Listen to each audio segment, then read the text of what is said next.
Hey everyone, this is Priya and welcome back to my channel go with law. तो आज के video में हम बात करेंगे कुछ ऐसे landmark judgment, landmark cases constitution के जो अक्सर एआईबी में पूछे जाते हैं। अगर आप पिछले साल के पेपर देखोगे 5 से 6 साल या 7 से 8 साल के, तो उसमें आपको पता चल जाएगा कि जो भी केसेस मैं आपको अभी करवाऊंगी वो बहुत ज्यादा इंपॉर्टेंट है। तो वीडियो को प्लीज एंड तक देखिएगा और वीडियो को ज्यादा से ज्यादा शेयर कीजिएगा ताकि और भी एआईबी कैंडिडेट्स की मदद हो।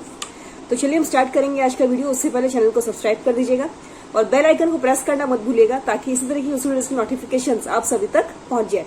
तो आज मैं आपको ये भी बताऊंगी कि कॉन्स्टिट्यूशन की तैयारी कैसे करनी है, कॉन्स्टिट्यूशन को कैसे पढ़ना है, क्या क्या पढ़ना है वो मैं आपको नहीं बताऊंगी, वो मैं आपको एंड में बताऊंगी। और लैंडमार्क केसेस को भी हम डिस्कस करेंगे। तो कॉन्स्टिट्यूशन के बारे में आज सब कुछ बताऊंगी कि एआईबी के लिए खासकर कॉन्स्टिट्यूशन की तैयारी कैसे की जाती है। और उसके पहले आपको बता दूं कि मैंने पीडीएफ रेडी कर रखा है, 280 का पीडीएफ इंग्लिश में है। उसमें इंपॉर्टेंट एमसीक्यूज आ जाएंगे, प्रीवियस ईयर क्वेश्चन पेपर्स आ जाएंगे, OMR sheet, tips and strategy, AIB pass कैसे करना है, क्या क्या गलती है जो आपको नहीं करनी है, important landmark judgment, legal magazine, new laws, old laws, public interest litigation, advocates act, ये सारा का पीडीएफ आपको मिलेगा 280 में। तो अगर आप पीडीएफ लेना चाहते हो तो आप प्लीज मुझे बताना, ठीक है। तो चलिए हम स्टार्ट करेंगे आज का वीडियो। तो कॉन्स्टिट्यूशन देखिए, तो भारत संविधान एक कहानी की तरह पढ़ा जाता है। अगर आप उसको जुडिशरी के लिए प्रिपेयर कर रहे हो तो स्टोरी की तरह पढ़ो, एलएलबी के लिए पढ़ रहे हो तो उसको नोट्स बनाओ, प्रैक्टिस करो, बार बार रिवीजन दो। अगर आप जुडिशरी के लिए पढ़ रहे हो तो प्रीलियम मेंस अलग होता है। प्री के लिए अगर आप पढ़ोगे तो आपको शॉर्टकट तरीके से पढ़ना है क्योंकि एमसीक्यूज बेस्ड पेपर होता है। मेंस के लिए पढ़ोगे तो लंबे लंबे नोट्स बनाने पड़ते हैं, कई सारे वर्ड्स के आपको आंसर्स लिखने पड़ते हैं, तब आपको बहुत ज्यादा मेहनत करना होता है, ठीक है। लेकिन एआईबी के लिए सिर्फ एमसीक्यू ही पूछे जाते हैं। आपको पता होगा कि 100 मार्क का पेपर आता है, नेगेटिव मार्किंग होती नहीं है, तो इसमें खाली एमसीक्यू बेस्ड क्वेश्चन पूछे जाते हैं आपसे। 1 मार्क के क्वेश्चन रहते हैं। तो मैं आपको केसेस आपको शॉर्टली ही समझाऊंगी, लैंडमार्क केसेस, एक एक मार्क के लिए कैसे प्रिपेयर करना है। मेन थिंग जो जबड़ा है उसको हम साइड करेंगे, मेन थिंग कैसे तैयारी करनी है, कैसे पढ़ना है, सिर्फ वो मैं आपको बताऊंगी, ठीक है। तो कॉन्स्टिट्यूशन में देखिए 3 ही चीजें उन लोग पूछते हैं एआईबी के एग्जाम में। पहला हो गया आपका लैंडमार्क जजमेंट या लैंडमार्क केसेस, दूसरा हो गया आपका इंपॉर्टेंट अमेंडमेंट्स और तीसरा हो गया आपका आर्टिकल्स। तो इंपॉर्टेंट आर्टिकल्स और इंपॉर्टेंट अमेंडमेंट्स इसका पीडीएफ मैंने रेडी कर रखा है। इंपॉर्टेंट सेक्शंस, इंपॉर्टेंट आर्टिकल्स कौन कौन सा पढ़ना है आपको वो उसमें कवर हो जाएगा, ठीक है। और मैं जो लैंडमार्क केसेस है वो मैं आपको अभी बताऊंगी, तो आप प्लीज नोटबुक पेन लेके बैठना। ज्यादा आपको कुछ करना नहीं है, मैं जो भी बता रही हूँ आप उसको सुनो, अगर पॉसिबिलिटी होती है तो आप उसको नोट डाउन करो और कोई भी डाउट्स है मुझे कमेंट सेक्शन में आप पूछना। ये वीडियो थोड़ा लंबा हो सकता है लेकिन बहुत ज्यादा यूजफुल हो सकता है। जो भी बात है मैं आपको सारा कुछ वीडियो में बोल रही हूँ क्योंकि बोलना जरूरी है। कई लोगों को पता नहीं चलता है कि मैंने क्या बनाया है, मैं क्या प्रोवाइड करवा रही हूँ, इसलिए मैं बता रही हूँ आपको। तो कॉन्स्टिट्यूशन के लिए थोड़ा सा भी टेंशन आपको नहीं लेना है। अमेंडमेंट्स, आर्टिकल्स और लैंडमार्क केसेस हम इसी में फोकस करेंगे। अगर आप बोलोगे तो मैं इंपॉर्टेंट आर्टिकल्स और अमेंडमेंट्स का वीडियोस ले आऊंगी अलग से। लैंडमार्क केसेस में आज आपको समझाऊंगी इस वीडियो के थ्रू, ठीक है ना। तो मैं आपको उम्मीद करती हूँ जो मैंने आपको अभी तक बताया वो आपको समझ में आ ही गया होगा। तो कॉन्स्टिट्यूशन को लेकर बिल्कुल घबराइए मत, ये 3 ही चीजें पूछते हैं एआईबी में। आर्टिकल्स और अमेंडमेंट्स मैं आपको बता दूंगी, लैंडमार्क केसेस आज हम डिस्कस करेंगे, ठीक है। तो पहला जो टॉप का लैंडमार्क केस है जो बार बार पूछे जाते हैं वो है आपका Maneka Gandhi versus Union of India. तो आइए हम देखते हैं इस केस में क्या हुआ था। 1978 का केस है गाइज ये, ठीक है ना। तो आपको इसको याद रखना है। Expanded article 21 to include the right to life with dignity. Article 21 का जो स्कोप है उसको अगर कोई केस बहुत ज्यादा बड़ा किया है, एक्सपांड किया है, ब्रॉड किया है, आर्टिकल 21 का जो कंसेप्ट है, तो वो एक ही केस के अंदर हुआ है। उस केस का नाम है Maneka Gandhi versus Union of India. तो ये आपको याद रखना है कि Maneka Gandhi versus Union of India ये एकमात्र ऐसा केस है जिसने आर्टिकल 21 का जो स्कोप है उसको बहुत ज्यादा बड़ा किया है, वाइड किया है। तो ये चीज आपको नहीं भूलना है। Right to life, right to die, personal liberty, ये सारा कुछ आपका आर्टिकल 21 के अंदर ही आता है, ठीक है। तो अगर एक्सपांडेड आर्टिकल 21 का अगर क्वेश्चन आए कि ऐसा कौन सा केस है जिसने आर्टिकल 21 का स्कोप को बहुत ज्यादा बड़ा किया है, एक्सपांड किया है, तो आप Maneka Gandhi versus Union of India के केस को ध्यान में रखोगे, ठीक है। मैं शॉर्टली आपको बता रही हूँ, मेन चीजें ही मैं आपको बताऊंगी, मैं फालतू की चीजें आपको नहीं बताऊंगी। दूसरा केस है हमारा K S Puttaswamy versus Union of India. K S Puttaswamy versus Union of India 2017 का केस है ये, 2017। Declared the right to privacy as a fundamental right under article 21। तो इस केस में क्या हुआ था, इस केस में राइट टू प्रिवेसी को भी as a fundamental right declare किया आर्टिकल 21 के अंदर। ठीक है, declare the right to privacy, मतलब राइट टू प्रिवेसी भी भाई एक राइट है, फंडामेंटल राइट है हमारा, है ना। किसके अंडर, अंडर आर्टिकल 21। फिर आता है आपका Navtej Singh Johar versus Union of India, most important landmark case है गाइज, ये 2018 का केस है। होमोसेक्सुअलिटी के ऊपर बहुत ज्यादा इंपॉर्टेंट केस है ये। डिक्रिमिनलाइज्ड होमोसेक्सुअलिटी, डिक्रिमिनलाइज्ड का मतलब क्या होता है, अपराध मुक्त करना, अपराध की श्रेणी से बाहर करना उस चीज को। पहले आपको पता है ट्रांसजेंडर या मतलब सेम जेंडर के लोग जब शादी करते थे, जैसे लड़का लड़का लड़की लड़की, तो उसको अपराध माना जाता था। लेकिन आज के डेट में सुप्रीम कोर्ट ने इस चीज को हटा दिया 2018 में। सेक्शन 377 जो आईपीसी का आप पढ़ोगे उसको हटा दिया गया 2018 में। ठीक है, तो अभी ये सामान्य सी बात है। अभी जो लड़का लड़का है, लड़की लड़की है, आराम से वो शादी कर सकते हैं। मैं खुल के समझा रही हूँ आपको ताकि आपको समझ में आए। ठीक है, तो होमोसेक्सुअलिटी आज के डेट में कोई अपराध नहीं है, कर सकते हो। ये लैंडमार्क केस है, 2018 में सुप्रीम कोर्ट में इस पर रूलिंग दिया था। ठीक है ना। तो नवतेज सिंह जोहर का बात आप याद रखना जब भी होमोसेक्सुअलिटी की बात आएगी तब। फिर आता आपका Vishakha versus state of Rajasthan, 1997 का केस है गाइज ये।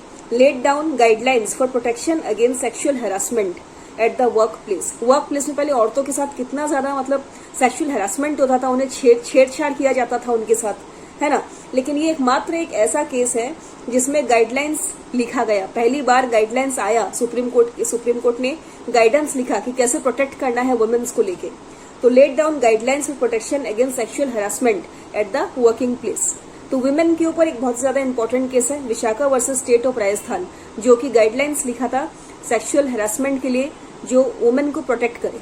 ठीक है, फिर आता आपका हुसैनरा खातून वर्सेस स्टेट ऑफ बिहार। ये क्वेश्चन भी रिपीटेड है, कई बार पूछे गए हैं। इसमें देखिए क्या हुआ था, 1979 का केस है गाइज ये।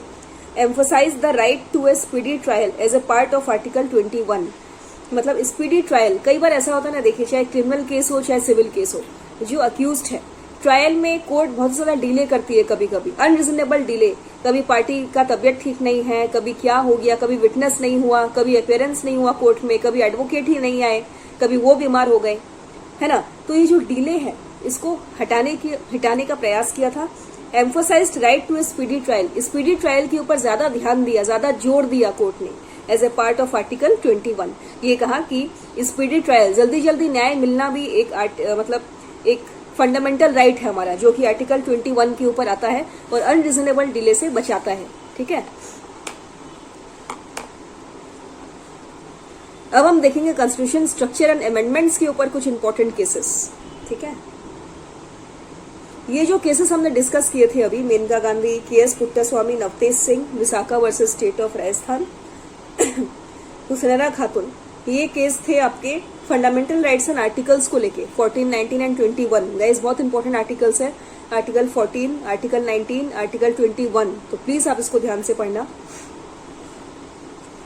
अब स्ट्रक्चर और अमेंडमेंट्स के ऊपर हम कुछ केसेस डिस्कस करेंगे। तो कॉन्स्टिट्यूशन स्ट्रक्चर एंड अमेंडमेंट्स के ऊपर जो हमारा केस है, आइए अब हम उसको डिस्कस करते हैं। पहला जो केस है हमारा वो Keshavananda Bharati versus state of Kerala, 1973 का केस है। बहुत ज्यादा इंपॉर्टेंट केस है, ये आपको कहीं पर भी मिल जाएगा, गूगल कर सकते हो, यूट्यूब पे वीडियोस देख सकते हो। तो एआईबी के पॉइंट ऑफ व्यू से कितना ज्यादा पढ़ना है आपको, कितना ज्यादा इंपॉर्टेंट है, बस वही मैं आपको बताऊंगी। ठीक है, establish the basic structure doctrine, basic structure doctrine का बहुत ही ज्यादा इंपॉर्टेंट केस है। अगर आपके पास क्वेश्चन आता है कि बेसिक स्ट्रक्चर डॉक्ट्रिन का कोई भी कहीं पे भी केस आता है, कोई भी एग्जाम हो, तो आप केशवानंदा भारती के केस में ही आप टिक करोगे। ठीक है, इसने ये बताया था इस केस में कि पार्लियामेंट के पास पावर है अकॉर्डिंग टू आर्टिकल 368 कि वे संविधान का किसी भी पार्ट को वो अमेंड कर सकते हैं, छेड़छाड़ कर सकते हैं, लेकिन बेसिक स्ट्रक्चर डॉक्ट्रिन जो है उसको कभी भी छेड़ेंगे नहीं पार्लियामेंट, उसका वो कुछ भी नहीं कर सकते। पार्लियामेंट के पास इतना पावर नहीं है कि बेसिक स्ट्रक्चर डॉक्ट्रिन को वो छेड़ दे। ठीक है, restricting parliament's power to amend the constitution, parliament का जो पावर है उसमें उसको रेस्ट्रिक्ट कर दिया गया था यहाँ पे। ठीक है, फिर आता है Minerva Mills versus Union of India. So Minerva Mills versus Union of India भी इंपॉर्टेंट केस है, 1980 का केस है ये। इस केस में क्या हुआ था, reinforce the basic structure doctrine, reinforce मतलब और भी ज्यादा मजबूत बनाना किसी चीज को, to make something more stronger. ठीक है, तो बेसिक स्ट्रक्चर डॉक्ट्रिन को बहुत ज्यादा इसमें स्ट्रॉन्ग बना दिया गया था। एम्फोसाइजिंग द बैलेंस, बैलेंस को ध्यान में रखते हुए fundamental rights and directive principles के बीच में जो बैलेंस है वो मेंटेन रहे, वो जैसा चलता आ रहा है वैसा ही रहे, ठीक है। फिर आता है आपका S R Bommai versus Union of India. ये भी बहुत ज्यादा इंपॉर्टेंट केस है, S R Bommai versus Union of India, 1994 का केस है ये। इस केस में क्या हुआ था, S R Bommai versus Union of India, इस केस में क्या हुआ था, 1994 का केस है। Strengthen federalism and set restrictions on the use of article 356 presidential rule. अगर 356 आप पढ़ोगे आर्टिकल तो उसमें आप देख सकते हो। तो इस केस में क्या हुआ था, स्ट्रेंथन फेडरलिज्म, फेडरलिज्म को और भी ज्यादा मजबूत बनाया गया था। फेडरलिज्म का मतलब क्या होता है, जहाँ पावर्स आर डिवाइडेड, पावर्स जहाँ पे मतलब डिवाइड कर दिया गया है बिटवीन सेंटर एंड स्टेट्स के बीच में, ठीक है। तो फेडरलिज्म को और भी ज्यादा स्ट्रॉन्ग किया और रेस्ट्रिक्शंस सेट किया। आर्टिकल 356 मतलब उसका कितना इस्तेमाल होना चाहिए, कितना इस्तेमाल नहीं होना चाहिए, एक्स्ट्रा पावर यूज नहीं कर सकते, अपनी मनमानी नहीं कर सकते, प्रेसिडेंशियल रूल जिसको हम कहते हैं, ठीक है। फिर इक्वलिटी एंड रिजर्वेशन के ऊपर भी इंपॉर्टेंट केस है, आइए उसको समझते हैं। Indira Swani versus Union of India, 1992 का केस है ये। तो इस केस में क्या हुआ था, upheld 27% of reservation for OBCs, other backward classes हम जिसको कहते हैं। रिजर्वेशन के ऊपर कहीं पे भी अगर आप क्वेश्चन देखते हो केसेस का, तो इंदिरा स्वानी का केस आपको याद रखना है, ठीक है। 1992 का केस है, मैं बार बार इसीलिए बोलती हूँ ताकि आपको याद हो जाए। तो ये वीडियो अगर आप ध्यान से देखोगे ना एंड तक, तो जो भी केसेस मैं आपको बता रही हूँ वो आपको ऐसे ही याद हो जाएगा। अपहेल्ड 27%, याद रखना 27% reservation for OBC, of reservation for OBCs, other backward classes के लिए 27% रिजर्वेशन की मांग की गई थी इस केस में, उठा दिया उस चीज को हमेशा के लिए, ठीक है। तो 27% रिजर्वेशन इनको मिलता रहे। And define the creamy layer concept. Creamy layer concept का मतलब क्या होता है ना, कि कई ओबीसीज के ऐसे मतलब जो इकोनॉमिकली बैकवर्ड है, फिजिकली सोशली बैकवर्ड है, ठीक है, उनको एक्सक्लूड कर दिया जाता है रिजर्वेशन से। तो क्रीमी लेयर का जो कंसेप्ट है वो इसी केस से आया था आपका 1992 के बाद से, उसके पहले क्रीमी लेयर का कोई कंसेप्ट नहीं था। फिर आता है M Nagaraj versus Union of India. तो M Nagaraj Union of India 2006 का केस है, 2006 का केस है ये। Allowed reservation in promotions, promotion पे पहले रिजर्वेशन नहीं मिलता था, लेकिन 2006 में से क्या हुआ, allowed reservation in promotion subject to certain conditions. तो एम नागराज का अगर आपको पूछा जाता है इक्विलिटी एंड रिजर्वेशन के ऊपर कोई केस अगर है, तो वो इंदिरा स्वानी का केस है, आपको याद रखना है। एम नागराज का केस है यूनियन ऑफ इंडिया, ये भी आपको याद रखना है, ठीक है। तो आई होप आपको आज का ये वीडियो अच्छा लगा होगा, जो भी मैंने आपको समझाया आपको पसंद आया होगा। कई बार मैं चीजें रिपीट करती हूँ, रिपीट करने से क्या, कई लोग मुझे बोलते भी हैं कि मैम आप चीजें रिपीट करती हो, तो मैं रिपीट इसलिए करती हूँ ताकि आप लोगों को याद हो जाए। आप लोग मेरा वीडियो देखोगे ना, एक बार, दो बार, तीन बार देखोगे तो आपको नोट्स बनाने की जरूरत नहीं है। जो ही मैं आपको बता रही हूँ ध्यान से सुनो, आपको समझ में आ ही जाएगा, ठीक है। तो बाकी देखिए मेरा अलग तरीका है पढ़ाने का, तो जैसे मैं आपको पढ़ाती हूँ वैसे शायद ही आपको कोई और समझाएगा जैसे आपको मैं समझाती हूँ। तो अगर ये वीडियो अच्छा लगा तो प्लीज वीडियो को ज्यादा से ज्यादा लाइक कीजिए। कोई भी डाउट्स है मुझे कमेंट सेक्शन में पूछिए।